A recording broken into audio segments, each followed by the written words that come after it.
everyone. Today is May 3rd, and I thought it would be a great time for me to do an update on what the field looks like, since a lot of the stuff that I overwintered is finally coming close to bloom. Now you can see behind me, we have a bit of a muddy mess. So a very quick project update. If you haven't been following me, basically we've had two projects going on, a new septic system and a detached garage area. So you can see that this area is more or less excavated from a leveling perspective. There's stone put down, and then that part over there is the septic, which is now complete. And so that's just a matter of reseeding the grass so that we don't get a lot of erosion. But this, we are waiting for the building permit, and then we will be scheduled for the pole barn to be put up. So I'll update you guys when that happens. But you can tell that it's very wet because we had a really wet weekend, and I would say that the weather has been in the 50s more or less. So it's been perfect ranunculus weather, but later next week it's going to be in the mid 70s. So I'll talk a little bit more about my ranunculus later, but April showers probably bring May flowers. So let's get started on this tour. So in the field right now, and as you can tell, it is really green. This is a stark contrast to just, I think it was 2 months ago when I took a video and everything was more or less brown. And I basically said in a couple of months, everything is going to green up, and green up it did. So just a reminder to everyone, the majority of the stuff in here was overwintered since last July. So last July, I knew I was pregnant. And one of the first things I did was I talked to my local grower friend and I said, I don't want to do any transplanting during the spring. I don't even want to think about seeding in the late winter or, during the January, February months. So I want to put stuff in here that will overwinter. She helped me figure it out what would overwinter well, and basically started everything for me from seed. I paid her for her time and her effort, and it was one of the best decisions ever. So what you're going to see here in this video is I'm going to show you what the before looked like when I put it in and what the after. You'll get an idea of how much attrition there was, in the sense that not everything made it over the winter, but the majority of stuff did. And so it goes to show you that if you can overwinter stuff that makes sense in your zone, so I am in zone 6B, then it is actually an effort worth undertaking, because you get blooms earlier, you get hopefully stronger plants, and you don't have to worry about transplanting right now and waiting for things to grow. So one filler that I absolutely wanted to grow a ton of was Feverfew, and I bought some Feverfew from my local grower friend when I was making my market bouquets and didn't have enough filler, and I loved Feverfew so much that I am growing 3 varieties. So let me show you what they look like right now.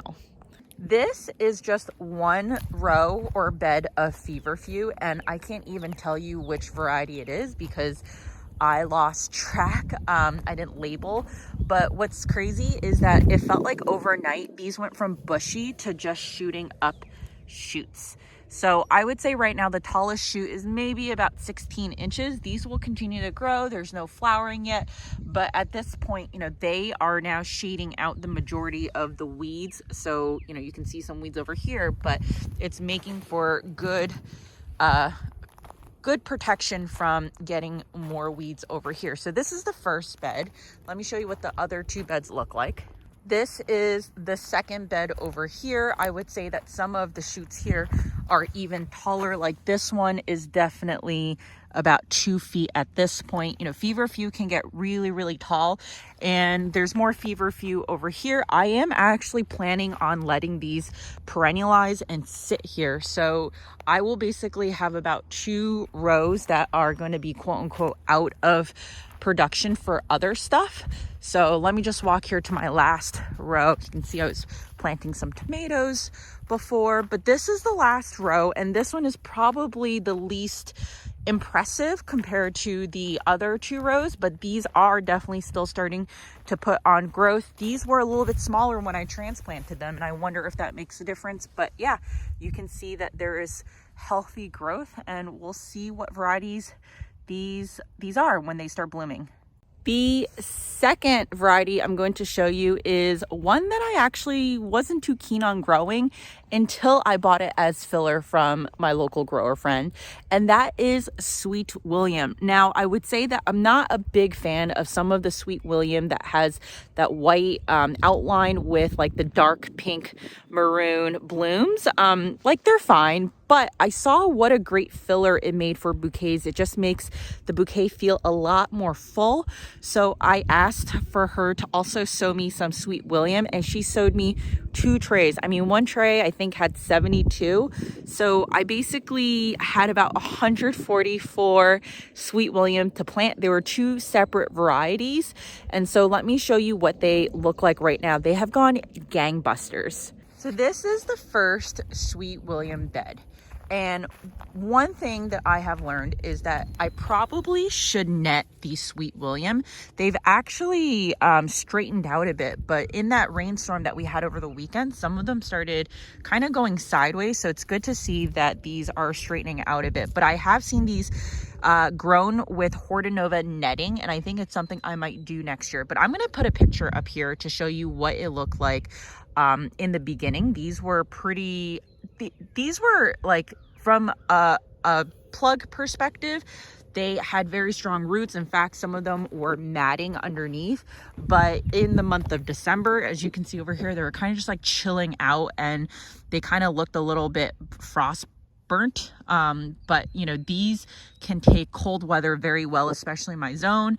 And then they started even putting up a little bit of growth in January, and so now we're in early May, and it is just like a jungle of Sweet William. So this is the first bed, and this is a variety. I actually don't know what variety this is. My friend can't remember the variety either, but this is a very vigorous variety.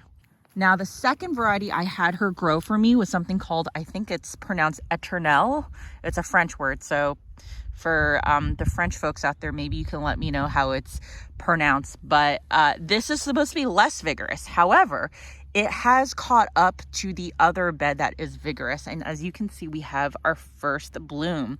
So the good news is I think I'm going to definitely have Sweet William for Mother's Day. And the question is, what other flowers will I have to pair with Sweet William? Because I don't think anyone wants a straight bunch of Sweet Williams for a bouquet.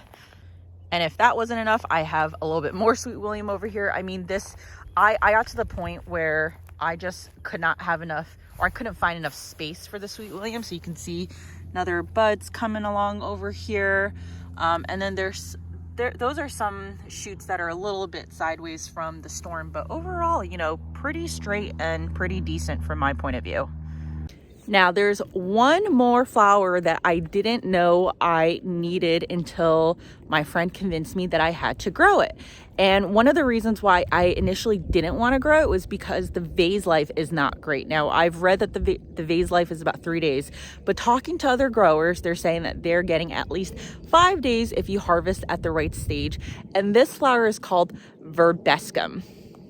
So Verbascum, I believe, is actually native to England, and it really likes wet, moist soil. So this part of the flower field, I mean, ignore that part, there's a lot of weeds, but this part is the wettest because, believe it or not, there's a gradual slope down here. So over the weekend when it rained, this part actually pooled a lot of water, and I have quite clay soil. So that's why I put the Verbascum over here. They are actually perennial to my zone, and they self-seed pretty prolifically. So what I am going to do is I am going to transplant some of these after they're done flowering to landscaping. But this is what the flower or what the plant looks like, and then they start shooting up these stems over here. So I'll put a photo for you in terms of what it looks like when it starts blooming. I already had one yesterday that I'm testing the vase life out of, and so these are a little bit short right now, but they will continue to grow throughout the season. Here are some more over here, and you can see how big the leaves get and the type of flower that it starts putting up when it starts to bud over here. So Verbascum was another one of those plants where I was like, man, I have so many of these and I have no idea where I'm going to put them, and that's why they're kind of in patches right now. So now let's talk about varieties that I was interested in growing. And so the first one is sea holly. I had some that I got to try out from my local grower friend because she grew them, but I also saw Serena and Ian from You Can't Eat the Grass grow them, and they love them, and it looked like that they were just so abundant, so tall. So this is what my current sea holly looks like. So this is what they look like right now, and never did I doubt their ability to survive the overwintering process because these look like champs throughout the entire season. So this is a full bed of, I think it's about 72-ish. Maybe there was a couple that died here or there. But what's gonna happen is this, I'm still waiting for it to send up the main stalk. So this one is probably the biggest sea holly plant I have right now. What's gonna happen is it's gonna shoot up a straight stem, at which point you wanna pinch that straight stem, or else you are gonna get one thick stem, like one stocky stem. And so by pinching it, you're gonna encourage it to have the side shoots. So I've heard that straight middle stem comes on pretty quickly. And so I've been watching out for it every single day, and it hasn't come up yet. But yeah, this is going to be a lot of sea holly to be able to use.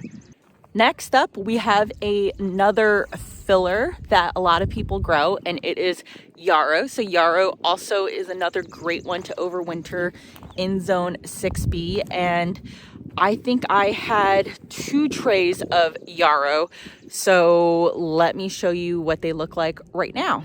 So the Yarrow, I planted a little bit close to each other because I didn't have a ton of space. I would say that these were about 6 inches apart. And as you can tell, it just looks like a sea of Yarrow. But what's interesting is that some have been growing at a faster pace than others. So this one is very bushy and tall, but you can start seeing that there are buds that are forming, which is super awesome. There's even buds over here on some that are shorter. Something's also been eating my Yarrow, and it might be the bunny rabbit. So you can see this part over here is snipped off, but luckily there's, you know, this plant will obviously bounce back. So I've got a sea of Yarrow over here. And then there's even more Yarrow down over here. Oh my God, we just mowed that like last week. So that rain really made the grass grow. But yeah, there's more Yarrow over here. And here I planted them definitely in a more spacious format. So these were, I think I even got like 16 to 18 inches of spacing in between the individual Yarrow. So that's why they don't look like they're overtaking the entire bed. And there are some bald spots over here in the field because something dug them up initially when I transplanted them. So a few have died, but it's okay because I think I have plenty of Yarrow to go around. While we're here, I want to show you the Rudbeckia. I was concerned about the Rudbeckia because I would say that the majority of them looked like this until literally last month when they just exploded and put on so much growth. So this is ruby and gold Rudbeckia, and it is really, really like flourishing right now. So I'm excited to have these bloom. I think these are gonna make for some good accompany disc flowers in my bouquets. And then this is actually just some last minute larkspur that I got from my friend as soil blocks, and you know, they're putting on decent growth. So we'll see what happens with these guys. Next, let's talk about Foxglove. Now, Foxglove is, I think, one of those flowers that a lot of people have seen. I was intimidated in growing it in year 1 because it is poisonous. I wasn't sure about the liability risks. When you go onto Johnny's website, it says all parts of this plant are poisonous, including the seed. And so in year 1, I didn't want to deal with that, especially selling at the market. Now this year I'm selling to florists. I have a CSA. It's a lot easier for me to communicate toxicity, especially to animals and young children. So, you know, I asked my local grower friend to also seed me some Foxglove. Now, the thing to note about Foxglove is that it is a biennial, which means that it typically takes 2 years for it to flower. There are, however, certain varieties where it will flower in year 1, and this is the variety that we have, and it is called Foxy Foxglove. So let me show you what it looks like right now.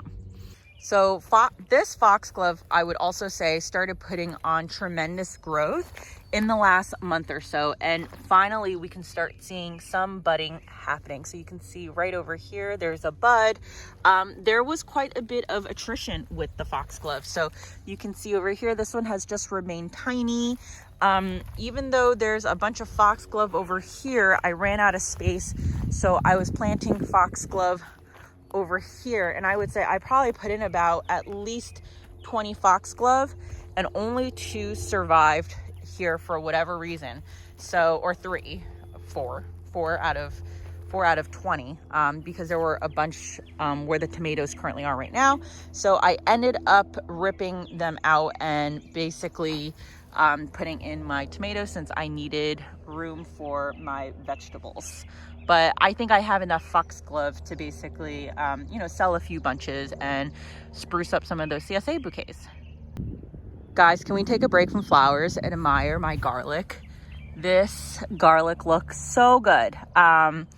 Last year when I planted garlic, I had to transfer them from my townhouse, which because we moved, they were in containers. And then when I transferred them to their home here, they grew, but they didn't get very, very big. This year, the leaves are definitely a different level of big. In about, I would say, 3-4 weeks, this is going to shoot up garlic scapes. And garlic scapes are, great for culinary uses. And I'm going to have so many that I'm probably going to give some to my CSA customers. But what I did here experimentally was, you can see some lilies starting to poke up. Now, I did take the lily workshop because I wanted to force lilies. These I will actually try to perennialize in here. So this is the, what is it? It's the stratosphere lily. So this is an LA hybrid. LA hybrids have no scent, which is also why I wanted to perennialize these. Most of the ones I'm growing are OT hybrids.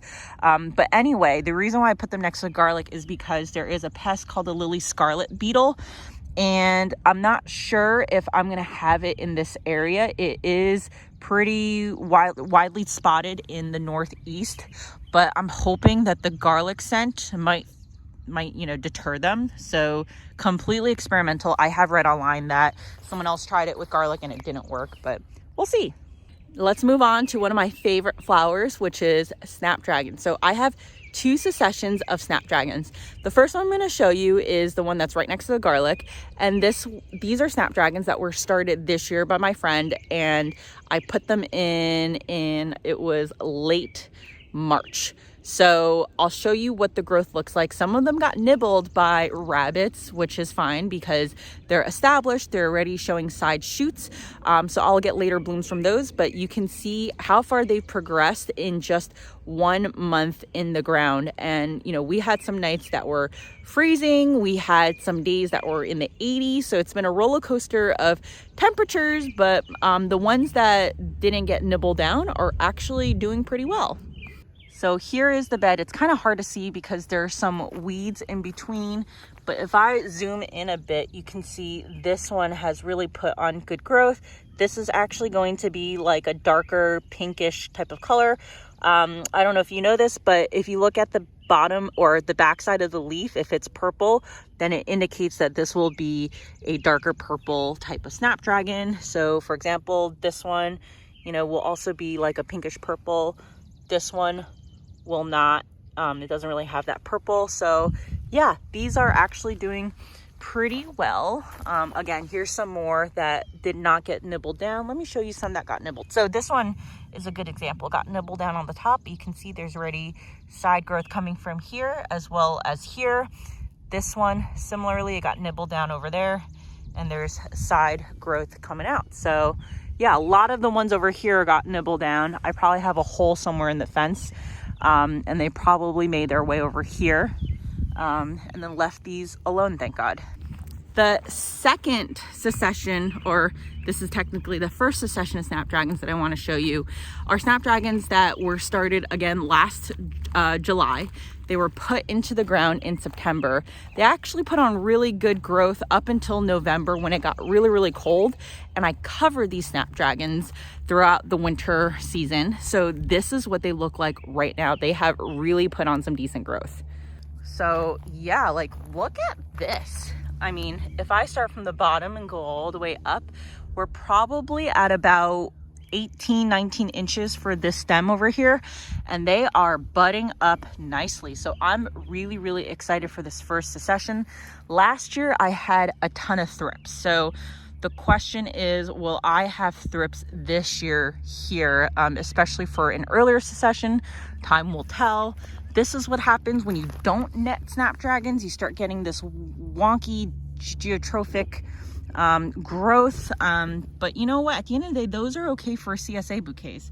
So, you know, if it was really leaning, then it'd be different. But most of these, thank God, are relatively straight. So yeah, this is pretty cool to see the growth in here. Now I learned that you do need to cover snapdragons in zone 6B. You know, if you don't cover it, what ends up happening is they will survive, they will come back, but I'll show you what it looks like. So I actually have more snapdragon here than I thought I would. So a really good example is actually this one over here, these two. So these two were not as covered as well because I think where the cloth hit, where the cloth was, it was not protecting the outside as well.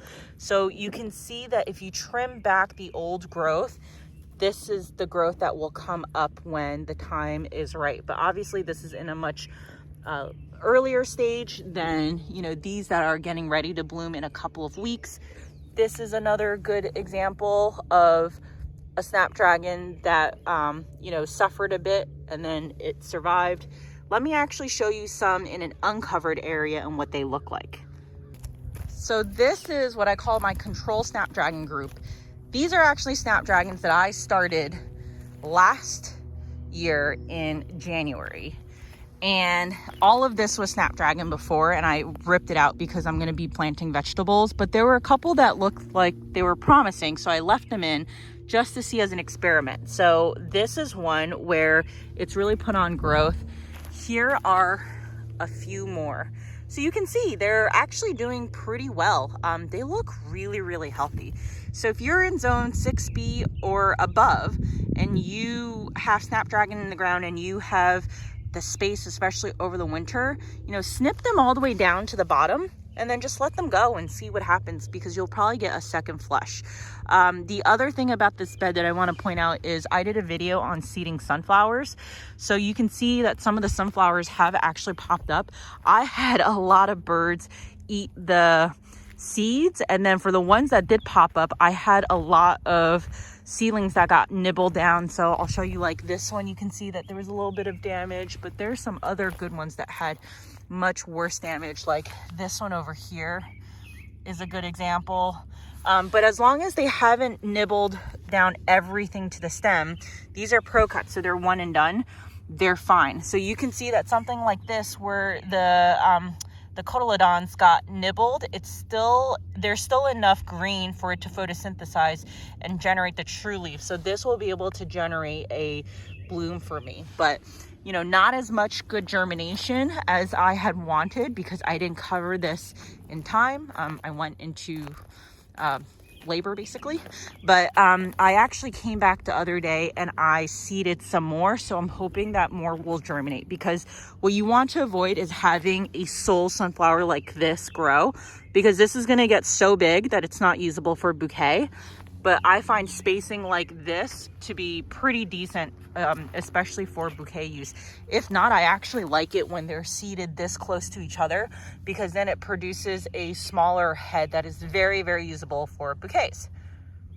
All right, I saved the best, not really, but the best for last, which is Ranunculus. And unfortunately, I think I have bad news with the Ranunculus. I have basically given up on this Ranunculus crop from all of this crazy weather.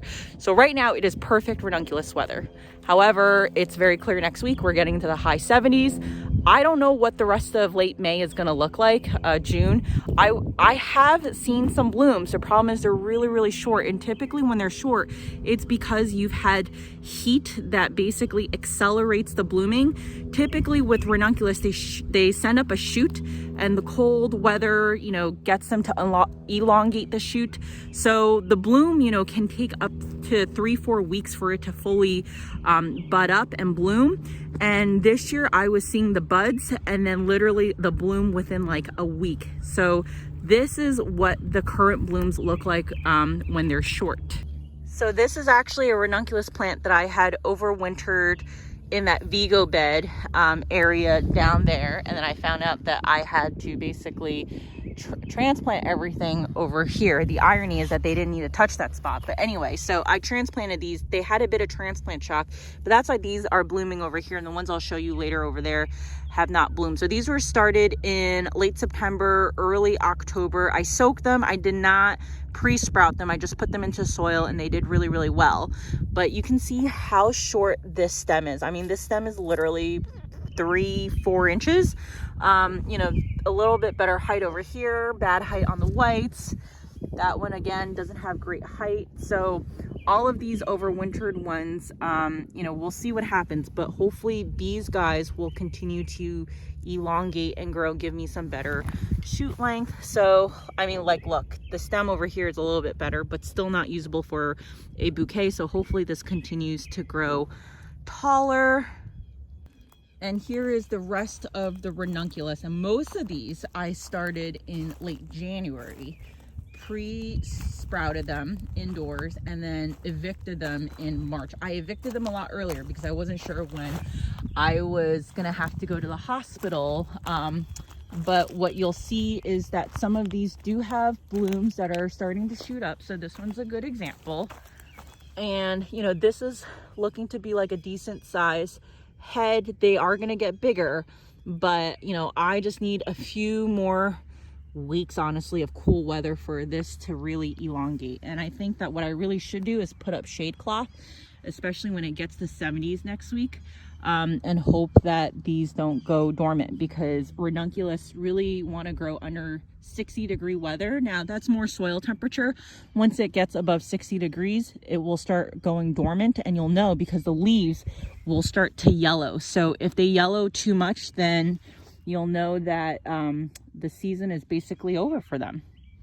This is my insurance plan with the ranunculus, although realistically I don't know how much of an insurance it's going to be, because I grew some in crates so that I could bring them in and out when the temperature got too warm.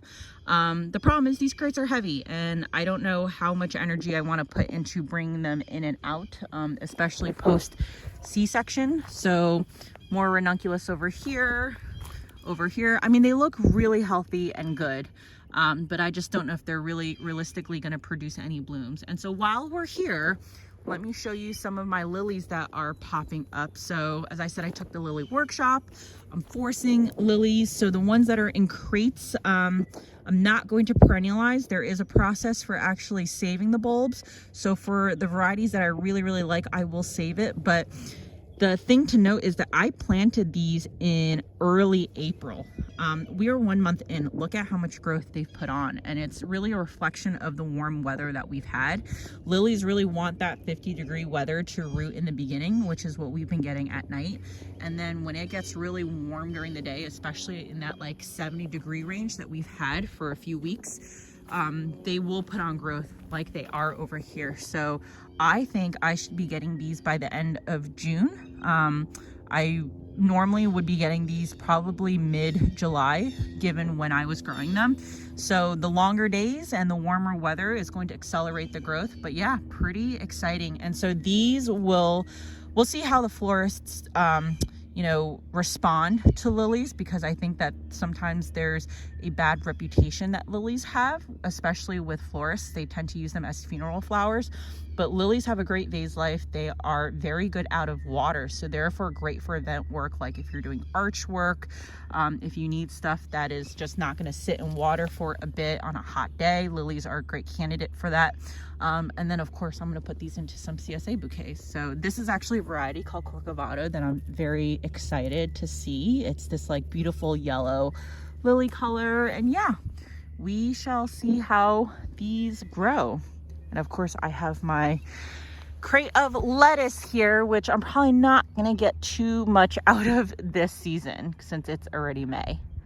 All right, so that's it for the month of May. The biggest question I have is how much of this will actually bloom in the next week and a half before Mother's Day. I think I'll have a bunch of filler to sell at the market, but TBD on whether or not I'll have actual bouquets for people. It kind of really depends on the ranunculus as a focal flower. A couple of other things I didn't really talk about. You can see that there's some color in the field with the tulips. I'm letting all those tulips perennialize. I have a lot of work, especially you can see over here, you can see some remnant tulip leaves. I've got to dig all of those up with the bulbs. I tried doing that the other day. The problem is the soil is so wet that there was still water underneath there. So I'm waiting for it to dry up a bit before I do that cleanup. But otherwise, I've got some trays of status and straw flower that need to go in. And then I'm going to be seeding some other stuff for my personal garden, like watermelon, zucchini, and then what else am I doing? Beans. So yeah, all of the warm weather stuff is going to start going in after Mother's Day. And yeah, I'm pretty excited because I think in just 3 to 4 weeks, this place is going to be popping. So let me know if you have any questions. Let me know what you overwintered over this past winter season, and I will see you in the next video.